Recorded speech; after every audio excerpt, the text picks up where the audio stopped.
زدني علما. اعوذ باللہ السمیع العلیم من الشیطان اللعین الرجیم.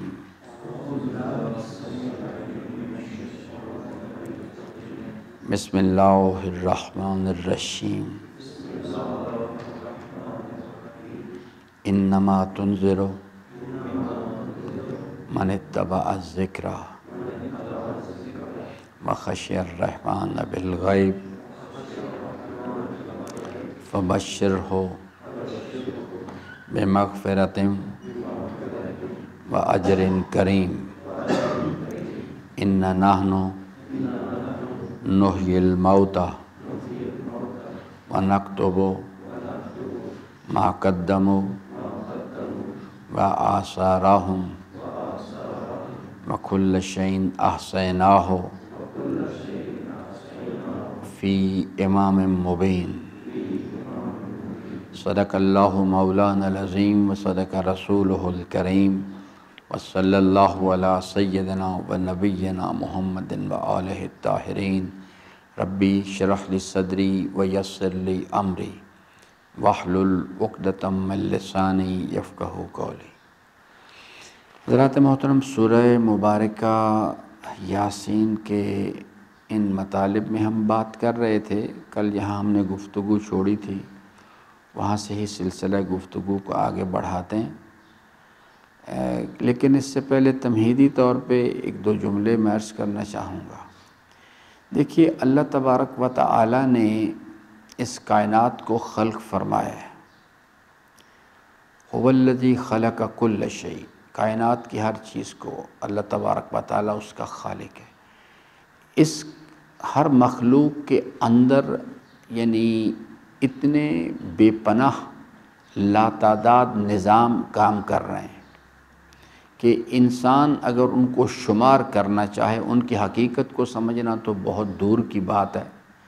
اگر انسان صرف ان کو شمار کرنا چاہے تو انسان ان کو شمار نہیں، گنتی نہیں کر سکتا ان کی. خود انسان کے اندر اتنے بے تحاشا، صرف بلڈ کو اگر دیکھ لیں تو اس کے اندر اتنے بے تحاشا سسٹم کام کر رہے ہیں. یہ اسٹمک کو دیکھ لیں، ان کے کمبینیشنز کو دیکھ لیں، اتنے بے پناہ ہیں. میڈیکل سائنس ابھی اس کا بملک کے تمام اس میں سے روپے میں کوئی 1% 2% کے قریب سمجھ سکی ہے کہ یہ کیا چیز ہے. ابھی یہ مادی بدن کے اندر کی بات ہے، روحانی وجود کے اندر کیا نظام کام کر رہے ہیں اور ان کی کیا حقیقت ہے، انسان ابھی ادھر متوجہ بھی نہیں ہوا. اور پھر اس کائنات کے اندر تو یعنی اس کا کوئی حساب و کتاب ہی کوئی نہیں ہے. لیکن ان میں سے کچھ نظام ایسے ہیں جن کا ذکر اللہ تعالیٰ نے اپنے کلام میں کیا ہے، اور وہ اس لیے ان کا ذکر کیا گیا ہے کہ ان کی انسانی زندگی میں ان کے بارے میں شناخت اور آگاہی کی ضرورت ہے. انسان کو کس مقصد کے لیے؟ اس مقصد تک پہنچنے کے لیے وما خلقت الجن والانس الا لیعبدون. ورنہ بے تحاشا نظام حرکت میں ہیں اس وقت اور الہی شان رحمانیت کے نتیجے میں کام کر رہے ہیں، اور اللہ تعالیٰ نے ان کے بارے میں کوئی ذکر نہیں کیا کبھی بھی. کچھ نظام ہیں جیسے یہ آیہ مبارکہ ہے انما تنذر، یہ ایک اصل میں نظام کا ذکر کیا گیا، کائناتی حقائق ہیں یہ جن کا ذکر کیا گیا ہے. یہ اگلی آیہ مبارکہ ہے انا نحن نحیی الموتى. یہ اصل میں کچھ سسٹمز ہیں جو کام کر رہے ہیں. اور اللہ تبارک و تعالیٰ نے جس نے ہمیں پیدا کیا ہے، جس نے ہمارا مقصد حیات معین کیا ہے، اس نے اس کلام کو نازل کیا ہے ہماری ہدایت کے لیے، اور انسانوں کو ہدایت دیتا ہے برائے انسان سازی. اس کے اندر جتنے بھی ان چیزوں کا ذکر کیا گیا ہے وہ سب کے سب جو ہیں ان کی مقصدیت، یہ نہیں کہ ایسے اللہ تعالیٰ نے رینڈملی یعنی بات کرنی شروع کر دی.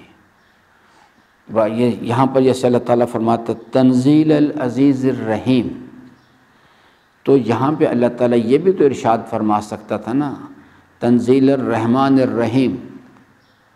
لیکن عزیز الرحیم کا ذکر کیا گیا ہے، اس کا ایک گہرا تعلق ہے انسان کے ہدایت کے حوالے سے۔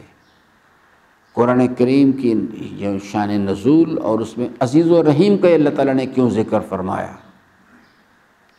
اللہ تعالیٰ کا اور بھی تو بہت اسماء الحسنہ، ان کا ذکر کر دیا جاتا۔ یہ عزیز اور رحیم کا ذکر ایک مقصد کے تحت کیا گیا ہے، چونکہ ہم ابھی تک قرآن کریم کی طرف متوجہ ہی نہیں ہوئے بنیادی طور پہ، تو اس لیے ہم ان چیزوں کو نہیں، ہماری فکر کی رسائی وہاں تک نہیں جا رہی۔ یہ اصل میں کچھ قوانین ہیں، کچھ نظام ہیں جو حرکت کر رہے ہیں، اور اللہ نے جس نے پیدا کیا ہے اس نے مقصد حیات انسان کا بنایا ہے، اور وہ کیا چیز ہے؟ ہمیں اللہ کا بندہ بننا ہے۔ اللہ تعالیٰ نے کسی کو مولانا صاحب بننے کے لیے، آیت اللہ بننے کے لیے، آیت اللہ العظمیٰ بننے کے لیے، ڈاکٹر، انجینئر یہ بننے کے لیے پیدا نہیں کیا۔ ہاں، اگر ایک انسان جو ہے پہلے اللہ کا بندہ بنے پھر ڈاکٹر بنے، بہت اچھی بات ہے۔ اللہ کا بندہ بنے پھر مولانا صاحب بنے، بہت اچھی بات ہے۔ لیکن صرف مولانا صاحب بن جائے اور اللہ کا بندہ نہ بنے تو آخرت کی منزل میں جا کے بہت بڑا نقصان اٹھائے گا جا کے۔ تو یہ تمام چیزیں جن کا ذکر آ رہا ہے، اس سے مراد یہ نہیں کہ کائنات کا علم صرف یہی ہے۔ کائنات کا علم جو ہے اللہ تعالیٰ کا علم تو لا محدود ہے واقعتاً، لیکن یہاں جو چیزیں ذکر کی جا رہی ہیں وہ اصل میں اس مقصد تک انسان کو لے جانے کے لیے، وما خلقت الجن والانس الا لیعبدون، جس وجود مقدس، جس پروردگار نے اس کائنات کے نظام کو بنایا ہے، وہ کہتا ہے الا یعلم من خلق، مجھ سے بہتر کون جانتا ہے اس سسٹم کو؟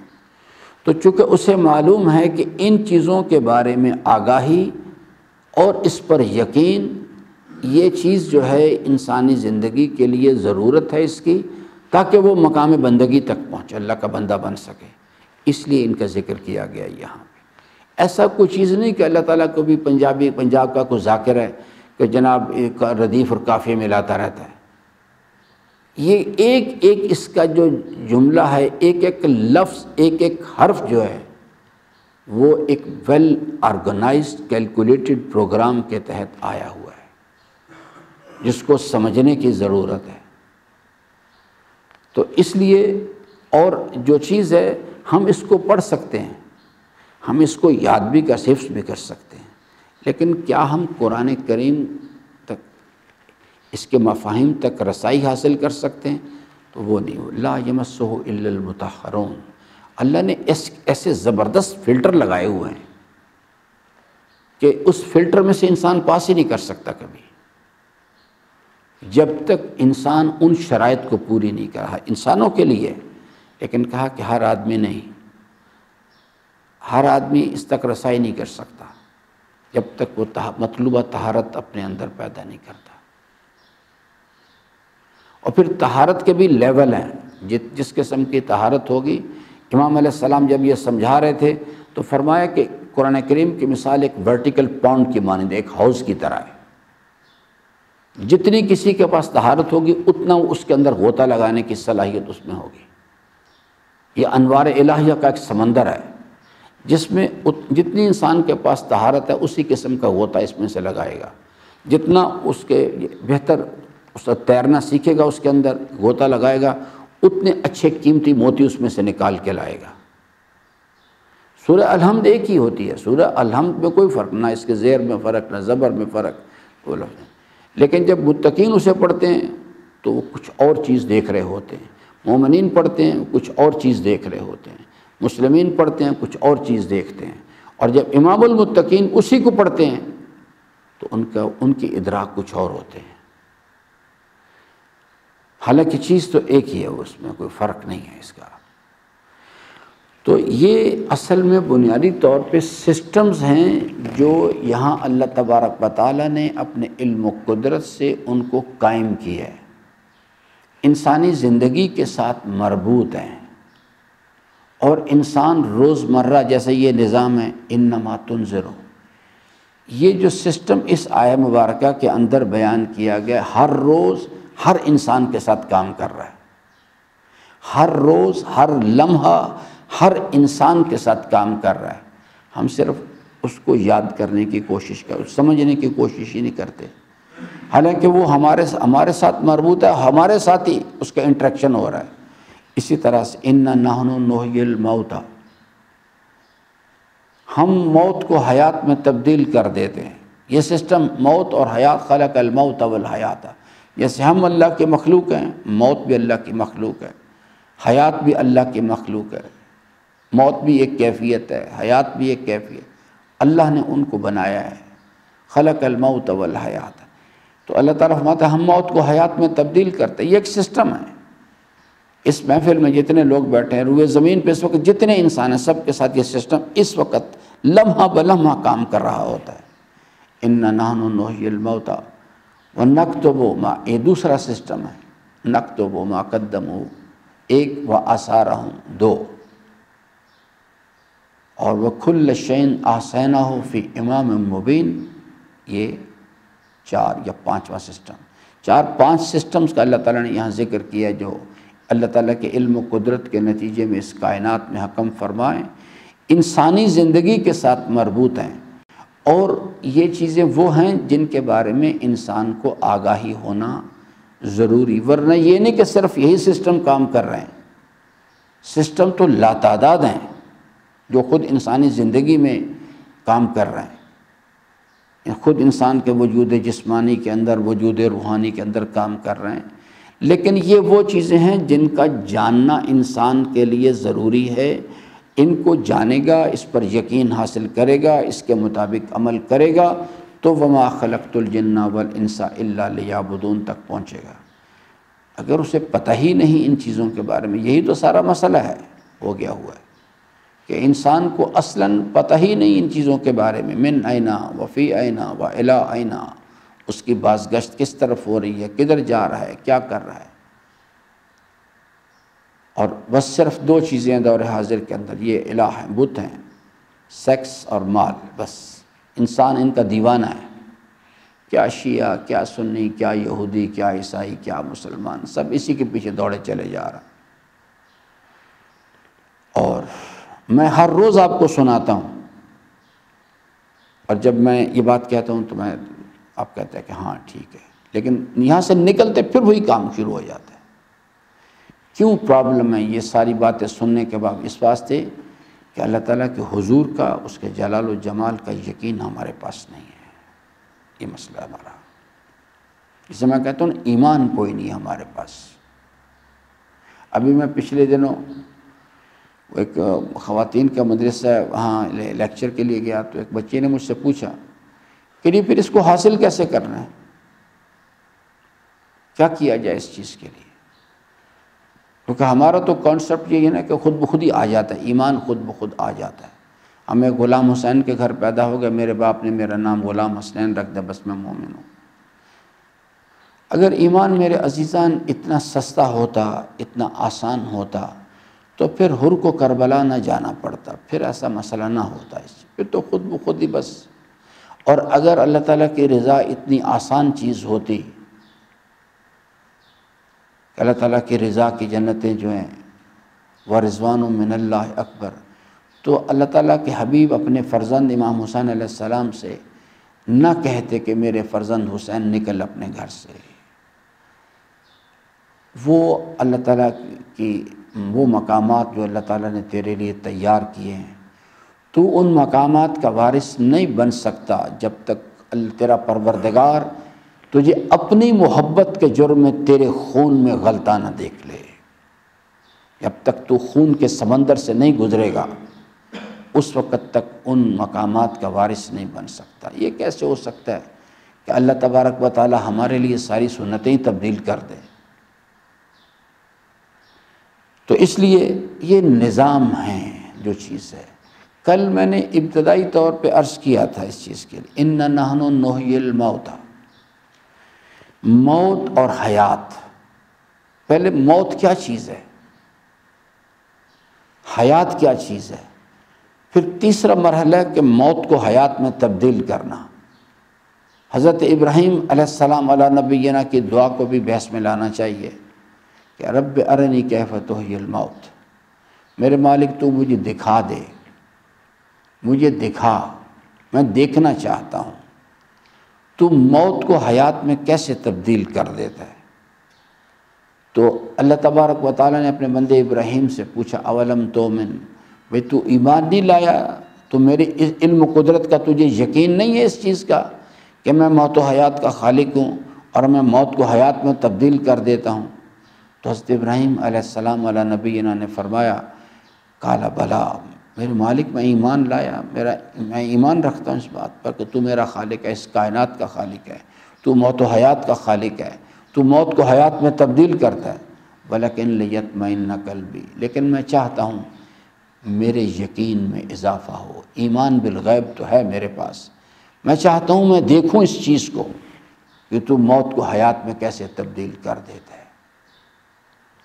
ابراہیم کو بھی ضرورت ہے اس چیز کی تاکہ اس کے اطمینان قلب میں اضافہ کیا۔ ہمارے پاس تو اطمینان قلب نام کی چیز ہی کوئی نہیں ہے، ہمارے پاس تو اس نام کی چیز ہی کوئی نہیں ہے۔ ابراہیم جیسا ایک اولو العزم پیغمبر جو ہے اس کو بھی ضرورت اس چیز کے ولیکن لیطمئن قلبی، میرے مالک تو مجھے دکھا دے اس چیز کو۔ تو اللہ تعالیٰ فرماتے ہیں کہ اِنَّا نَحْنُ نُحْيِي الْمَوْتَى، ہم موت کو حیات میں تبدیل کر دیا کرتے ہیں۔ یہ ایک موت اور حیات دو کیفیات ہیں، دو مخلوق ہیں اللہ کی، اور پھر تیسری چیز ہے موت کو حیات میں تبدیل کرنا، اور پھر حیات کو موت میں تبدیل کر دیتا ہے۔ جیسے اللہ تعالیٰ فرماتا ہے نا اپنے کلام میں کہ ہم زندوں سے مردہ پیدا کر دیا کرتے ہیں اور مردوں سے زندہ پیدا کر دیا کرتے ہیں۔ پھر اسی سورہ مبارکہ کے آخری حصوں میں جا کے لِيُنذِرَ مَنْ كَانَ حَيًّا، ہم نے اس کلام کو نازل کیا ہے تاکہ زندہ انسانوں، کس حیات کا ذکر کیا جا رہا ہے؟ لِيُنذِرَ مَنْ كَانَ حَيًّا، اس واسطے کہ حضرت سرور کائنات سلام اللہ علیہ کو کسی پیغمبر کو بھی آج تک نہیں دیکھا گیا کہ وہ قبرستان چلے گئے ہوں تبلیغ کرنے کے لیے۔ وہ تو مکہ کے شہر میں تبلیغ کرتے تھے، یا طائف جا کے تبلیغ کی، یا مدینہ جا کے لوگوں کو سمجھایا۔ لِيُنذِرَ مَنْ كَانَ، اس حیات سے مراد کیا چیز ہے، یہ سمجھنے کی بات ہے۔ تو ہم آج سے اجمالاً میں عرض کیا میں نے آپ کی خدمت میں، انسان کو اللہ تعالیٰ نے دو وجود دیے ہیں، ایک وجود جسمانی اور ایک وجود روحانی۔ پہلے ان کو ڈسکریمنیٹ کریں، علیحدہ علیحدہ کریں اس چیز کے لیے۔ ہر انسان کے پاس ہے، اور ہر انسان ہر روز یہ باتیں کرتا ہے، لیکن وہ اس کی طرف متوجہ نہیں ہے۔ آپ نے کبھی، یعنی خود میرا سوال آپ عزیزان سے، کبھی آپ نے پلان کیا امیر المومنین کے سرور کائنات کے ارشاد گرامی کی روشنی میں فرماتے ہیں کہ جیسے جسموں کو بھوک لگتی ہے ایسے روحوں کو بھی بھوک لگتی ہے، جیسے جسم بیمار ہو جاتے ہیں ایسے روحیں بیمار ہوتی ہیں۔ آپ نے کبھی پلان کیا اس چیز کے لیے؟ آج تک مجھے کبھی ہاسٹل کی طرف سے پیغام نہیں آیا کہ جناب ہمارے ناشتے کے لیے تو انتظام کیا جاتا ہے، کبھی ہماری روحوں کو بھی بھوک لگتی ہے، ان کے لیے بھی کسی ناشتے کا بندوبست کیا جائے۔ میں نے آج تک، مجھے 1998 سے کام میں کر رہا ہوں، آج تک کبھی کوئی میرے پاس نہیں آیا، اس واسطے کہ ہمارے پاس سے ہم کہتے ہیں لیکن ہمارے پاس کانسیپٹ ہی نہیں ہے۔ حضرت فرماتے ہیں جیسے جسموں کو بھوک لگتی ہے ایسے روحوں کو بھی بھوک لگتی ہے، اور جیسے جسم بیمار پڑ جاتے ہیں ایسے روحیں بیمار پڑ جاتی ہیں۔ اور روحوں کی خوراک کیا ہے، غذا کیا ہے؟ بولے کوئی آدمی نہ بولے ذرا، جی رضوان صاحب۔ امیر المومنین کیا فرمایا امیر المومنین نے اس مسئلے پہ؟ روحوں کی غذا کیا چیز ہے؟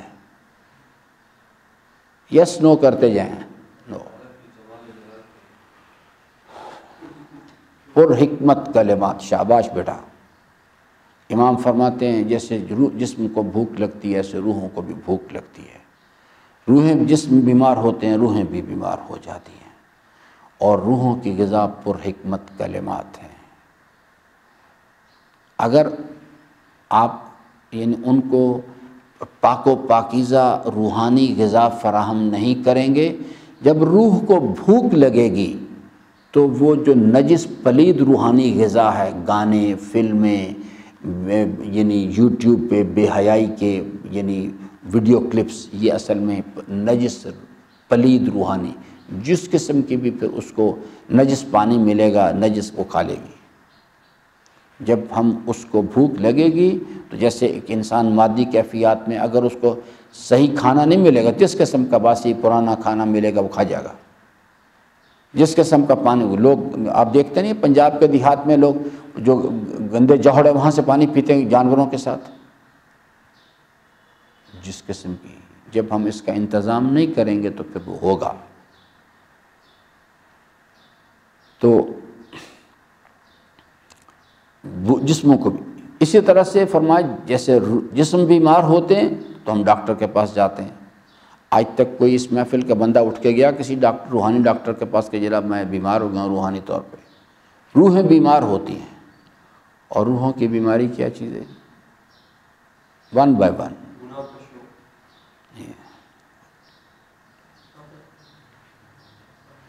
حب الدنیا راس و کل خط، دنیا کی محبت، سیکس کے شوق، یعنی مال کے حب الدنیا راس و کل خطیہ، یہ دنیا کی محبت کا کینسر جو ہے یہ روحانی بیماری ہے۔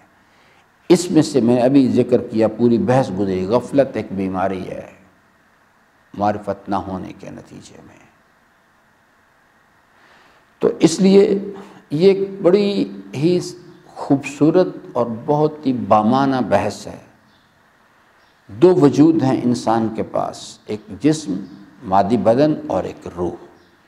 جیسے ان کو جسم بیمار ہوتے ہیں ایسے روحوں کو بیماری ہوتی ہے۔